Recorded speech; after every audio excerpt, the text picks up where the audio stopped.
आइए जानते हैं बाटी का आविष्कार क्यों, कहां, कब और कैसे हुआ। बाटी मूलतः राजस्थान का पारंपरिक व्यंजन है। इसका इतिहास करीब 1300 साल पुराना है।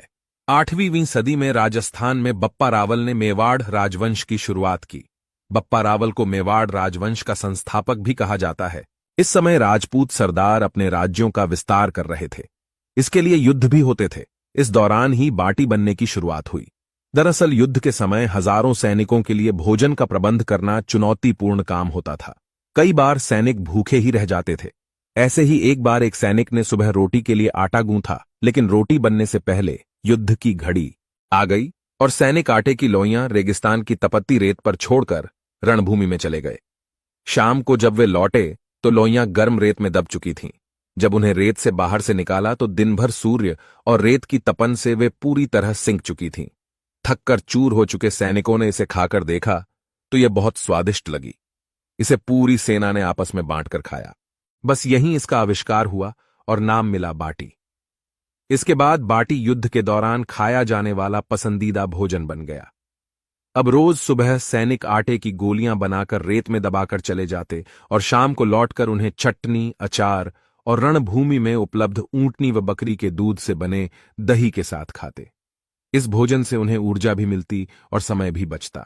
इसके बाद धीरे धीरे यह पकवान पूरे राज्य में प्रसिद्ध हो गया और यह कंडों पर बनने लगा। अकबर के राजस्थान में आने की वजह से बाटी मुगल साम्राज्य तक भी पहुंच गई। मुगल खानसामे बाटी को बाफ कर उबालकर बनाने लगे। इसे नाम दिया बाफला। इसके बाद यह पकवान देश भर में प्रसिद्ध हुआ और आज भी है और कई तरीकों से बनाया जाता है। अब बात करते हैं दाल की। दक्षिण के कुछ व्यापारी मेवाड़ में रहने आए तो उन्होंने बाटी को दाल के साथ चूरकर खाना शुरू किया। यह जायका प्रसिद्ध हो गया और आज भी दाल बाटी का गठजोद्दा बना हुआ है। उस दौरान पंचमेर दाल खाई जाती थी। यह 5 तरह की दाल चना, मूंग, उड़द, तुअर और मसूर से मिलकर बनाई जाती थी।